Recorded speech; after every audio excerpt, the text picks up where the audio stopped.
మన భారతదేశాన్ని బలమైన దేశంగా మార్చడం కోసం మనందరం జాతి భేదాలను విడిచిపెట్టాలి. జాతి భేదం భారత ప్రజాస్వామ్యానికి ఒక గొడ్డలి పెట్టవుతుందని నా భావన. కనుక నా కోరిక ఒక్కటే, మనం గతంలోనూ భారతీయులం, ఇప్పటికీ భారతీయులం, ఇక భవిష్యత్తులో కూడా కేవలం భారతీయులుగానే ఉంటాం. కానీ నాన్నగారు, అందరికీ లడ్డు ఎందుకు పంచకూడదు? నాకు చెప్పు, నువ్వు తినడానికి ఏది ఎక్కువ ఇష్టపడతావు? తీపి. మరి నీకు? నాకు పులుపు అంటే ఇష్టం. చూసారా, తేడా తెలిసింది కదా.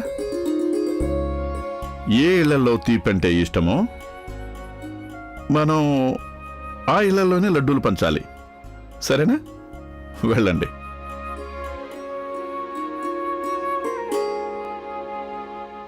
అన్నయ్య,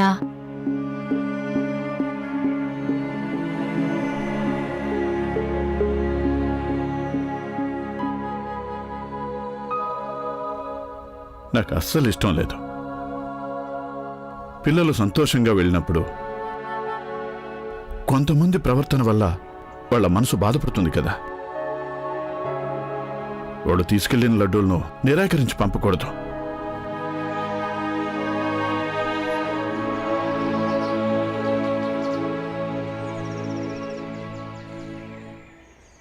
అత్త, నా తమ్ముడు పుట్టాడు.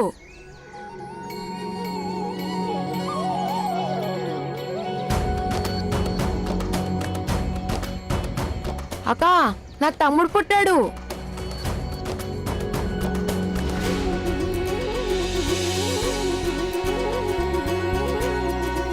పదా, నాతో రా. అత్తయ్య, నాకు తమ్ముడు పుట్టాడు. పదరా. అన్నయ్య, ఆ పిల్లవాడు ఇందాక నుంచి మనల్నే చూస్తున్నాడు. వాడికి కూడా ఒక లడ్డు ఇద్దామా? వద్దు, నాన్న చెప్పాడు కదా ఆ ఇంట్లో లడ్లు ఇవ్వద్దని. నాన్న చెప్పినట్టే చేద్దాం. కానీ వాడు చిన్న పిల్లవాడు కదా, ఒక లడ్డు ఇస్తే ఏమవుతుంది? అయినా వాడి ఇంటి బయటే ఉన్నాడు కదా. వద్దు, ఆగు.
అయ్యయ్యో, ఎందుకులా నీళ్లు పోసావు? వీడికి బుద్ధి బొత్తిగా మందగించింది.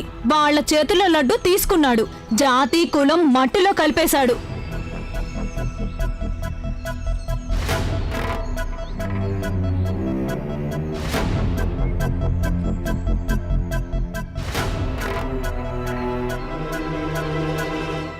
వీళ్ళ దగ్గర ఏమీ తీసుకోవద్దని ముందే చెప్పాను కదా.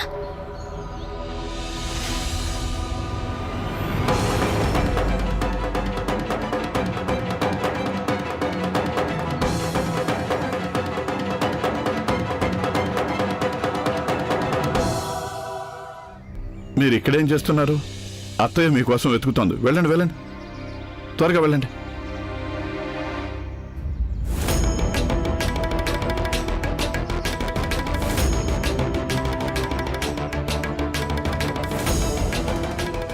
చాలా బాగుంది మీ నాటకం.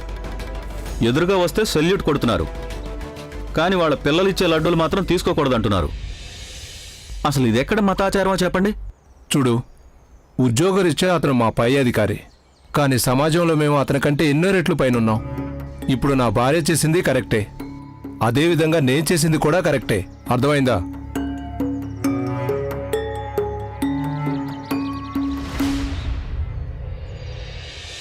అన్నయ్య, మనం ఇచ్చిన లడ్డూని వాళ్ళు ఎందుకు పడేశారు?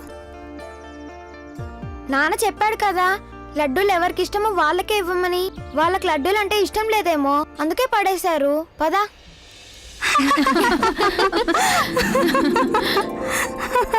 చూడండమ్మా, ఎంత అందమైన కొడుకు పుట్టాడో. అచ్చు రాజకుమారులా ఉన్నాడు. దీని కానుగ్గా అన్నయ్య గారి దగ్గర హారం తీసుకో. శుభాకాంక్షలు రామ్ గారు, శుభాకాంక్షలు రామ్ గారు, శుభాకాంక్షలు. తీసుకోండి, తీసుకోండి. శుభాకాంక్షలు రామ్ గారు. చాలా ఆనందంగా ఉంది. ధన్యవాదాలు. మీరు కూడా తీసుకోండి. రామ్ గారు, ఏంటి, ఏమైంది? ఇది మీరు చూసారా? మేజర్ గారి దగ్గర నుంచి ఆర్డర్ వచ్చింది. ఏం రాస్తుందో చూడండి. ఏది, ఇటు.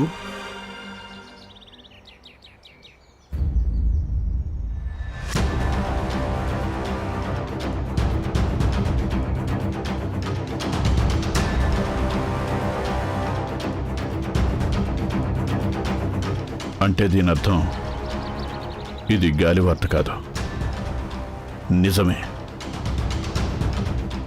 ఇప్పుడు తెల్లవాళ్ల సైనికుల్లో మన జాతి వాళ్లను భర్తీ చేయరు. ఇప్పుడెలా? ఇప్పటికే భర్తీ అయిన వాళ్ళు వాళ్ళను కూడా తీసేస్తారంట. సుబేదార్ గారు, వీళ్ళు ఇలా ఎలా చేస్తారు? నా ఉద్దేశం ప్రకారం మేజర్ గారితో మాట్లాడాల్సిందే. సర్కార్ వాళ్ళకి కొన్ని పాలసీలుంటాయి, సమస్యలు ఉంటాయి. సర్కార్ వాళ్ళ పాలనలో అప్పుడప్పుడు కఠినమైన నిర్ణయాలు తీసుకోవాల్సి ఉంటుంది. సార్, నేను ఇక్కడికి పోరాటానికి వచ్చాను, కానీ మీకేమనిపిస్తుందంటే నేను పోరాడటం కంటే బాగా కంటోన్మెంట్ స్కూల్లో పిల్లలకు బాగా చదివించగలను అని. అందుకని కంపెనీ వాళ్ళు నన్ను టీచర్ ట్రైనింగ్ కోసం పూణేకి పంపించారు. అక్కడ స్కూల్లో హెడ్ మాస్టర్ని చేశారు. ఆ సమయం వరకు నా జాతి వల్ల ఎటువంటి సమస్య లేదు. కానీ ఇప్పుడెందుకు వచ్చింది? జాతిని చూపించి హోదాని దూరం చేస్తున్నారు సార్. పైగా అది కూడా ఎటువంటి తప్పు చేయకుండా. పోన్లే, మంచిదే. ఈ ఆంగ్లేయులకి ఇప్పటికైనా తెలివి వచ్చింది. ఇక నెమ్మదిగా అందరూ సైన్యం నుంచి రిటైర్ అయిపోతారు. ఇక మీదట వీళ్ళ జాతి వాళ్ళని ఇందులో భర్తీ చేయరు. ఇక వాళ్ళకి సెల్యూట్ చేయాల్సిన అవసరం కూడా ఉండదు. నిజమే, నా రక్తం మరిగిపోయేది. నా చేతిని నేనే నరుక్కోవాలనిపించేది. కానీ ఏం చేస్తాం, ఉద్యోగ ధర్మం కదా.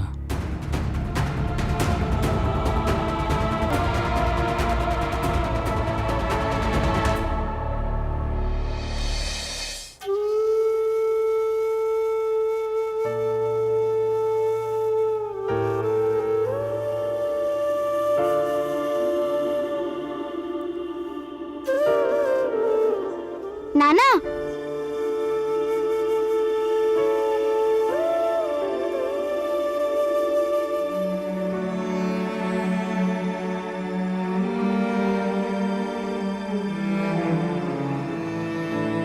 మీ ఉద్యోగం పోయిందంటే ఆ తర్వాత ఎలాగండి?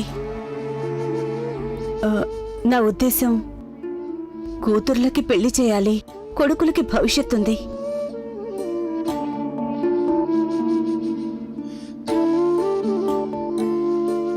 మీరు భీమాని చదివించాలనుకుంటున్నారు, కానీ భీమా ఇంకా చిన్నపిల్లాడు కదా. మనం ఎలా ఇవన్నీ? ఈ యూనిఫామ్ లేనప్పుడు అప్పుడు ధైర్యం ఉంది. ఇప్పుడు ఈ యూనిఫామ్ వెళ్ళిపోయిన తర్వాత కూడా నాకు ధైర్యం ఉంటుంది.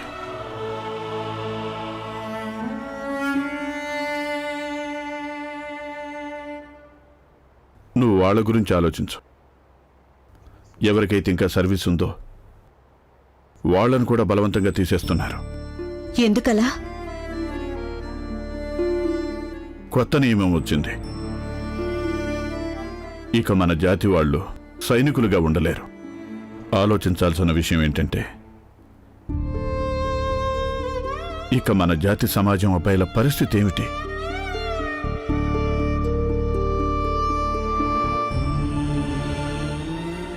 నాకు భయంగా ఉందండి.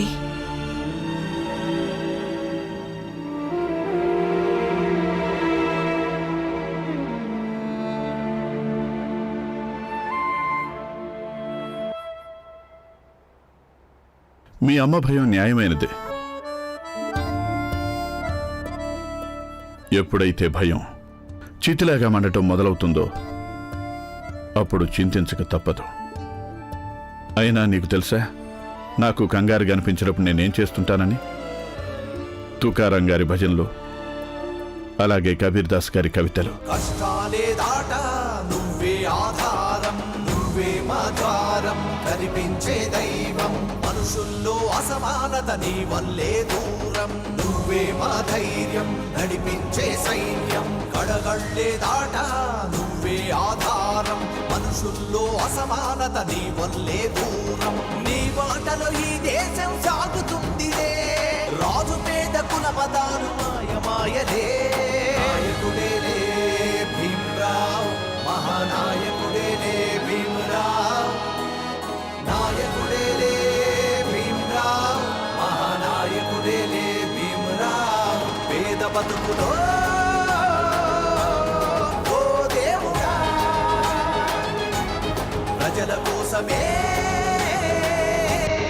ఈ జన్మరా.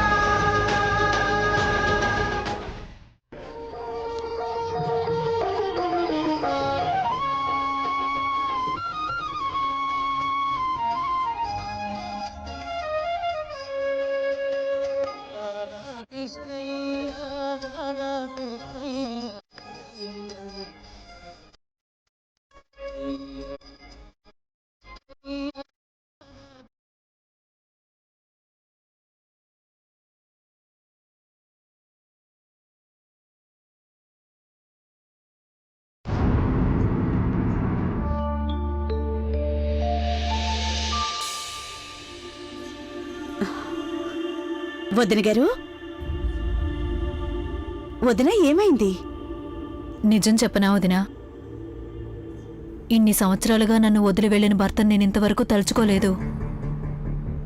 కానీ మనం ఈవేళ ఈ ఇంటిని వదిలి వెళ్తుంటే నాకాయన గుర్తుకొస్తున్నారు.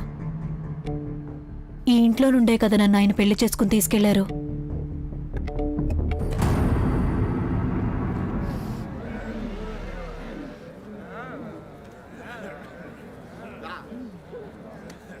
బాబు భీమ్, నువ్వు ఇంటికి వెళ్ళు.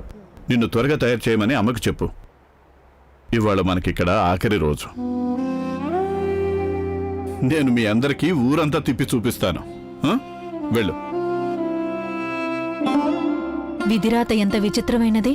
ఈ ఇంట్లో మనం ఎన్ని సంవత్సరాలుగా ఉంటున్నాం, ఇప్పుడు ఈ ఇల్లు వదిలి వెళ్ళిపోవాల్సి వస్తోంది. వదినా, ఈ ఇంటితో మనకింతవరకే రాసిపెట్టుందేమో అనుకుందాం. కానీ ఎక్కడికి వెళ్తాం వదినా? ఏం చేస్తాం? మీ తమ్ముడంటున్నారుగా, సర్కార్ వాళ్ళు దాబోలిలో రిటైర్ అయిన వాళ్ళకి ఇల్లు ఇస్తున్నారని. చూద్దాం. వెళ్తాను. నా వల్ల ఏదైనా పొరపాటు జరిగితే నన్ను క్షమించండి.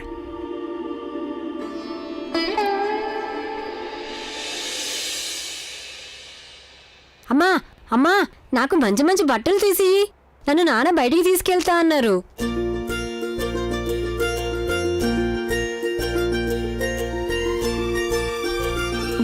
ఇదిగో తయారైపోయావు, ఇక వెళ్ళు.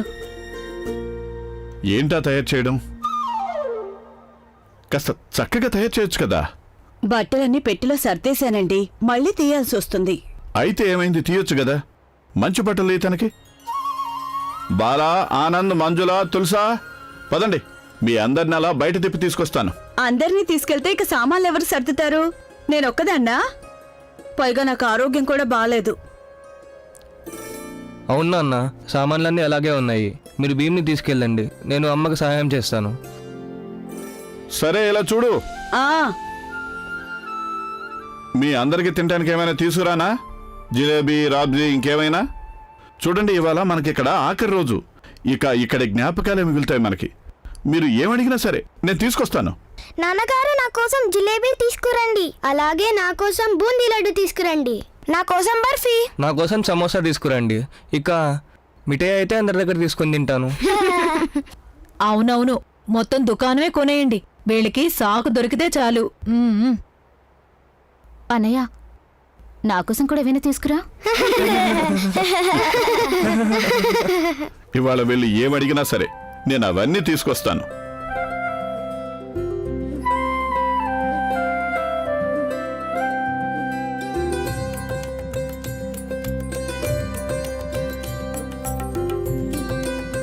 నానా వెళ్దామా?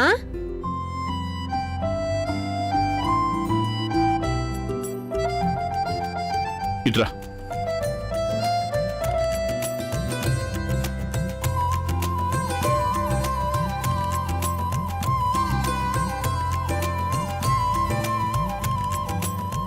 నాన్న నేను అద్దంలో చూసుకుని రానా ఎలా కనిపిస్తున్నానో?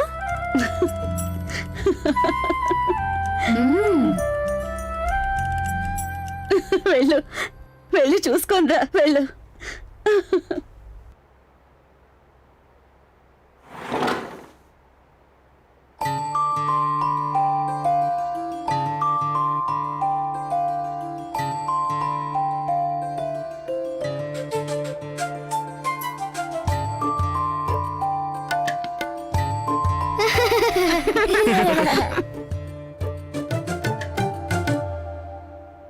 మా భీమ్ ఎప్పుడు అందంగానే ఉంటాడు. నా మేనల్లుడికి ఎవ్వరి దిష్టి తగలకుండా ఉండాలి. ఆ ఏమండి, మీరు భీమాను ఎప్పుడూ కూడా ఇలా తయారు చేసి బయటికి ఎందుకు తీసుకెళ్తారు? ఎందుకంటే ఇంట్లో నుండి బయటకు వెళ్ళగానే చూసేవాళ్ల కళ్ళు బట్టలను చూడగానే నిర్ణయించుకుంటారు ఈ పిల్లాడు ఏ జాతికి చెందినవాడని. నేను ఏ సమాజానికి చెందినవాణ్ణి, ఏ జాతి వాడినని దీని గురించి నాకెప్పుడూ బాధ లేదు. కానీ ఎవరైనా నా కొడుకు భీమ్ని జాతి భేదంతో తక్కువ చేస్తే అది నేను తట్టుకోలేను. ఎదుటివారి వల్ల తనకు బాధ కలగకూడదు, కష్టపడకూడదు. దానివల్ల తనను తాను చాలా తక్కువ అనుకుంటాడు. మన భీమ్ ఎప్పుడు కూడా ఇటువంటి హీనమైన భావంతో బతకడం నాకేమాత్రం ఇష్టం లేదు. నాన్నగారు వెళ్దామా?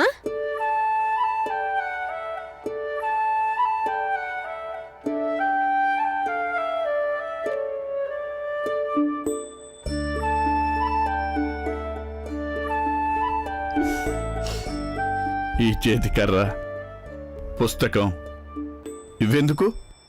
నాన్న, ఇది నాకు ఎంతో ఇష్టమైన పుస్తకం. మంచి బట్టలతో పాటు మంచి పుస్తకం కూడా ఉండాలి కదా నాన్న. అవునవును, ఖచ్చితంగా ఈ పుస్తకం కోసమే కదా చివరికి మా భీమరావు గారు వాళ్ళ అమ్మమ్మ ఇచ్చిన వెండి లాకెట్ కూడా ఇచ్చేశారు.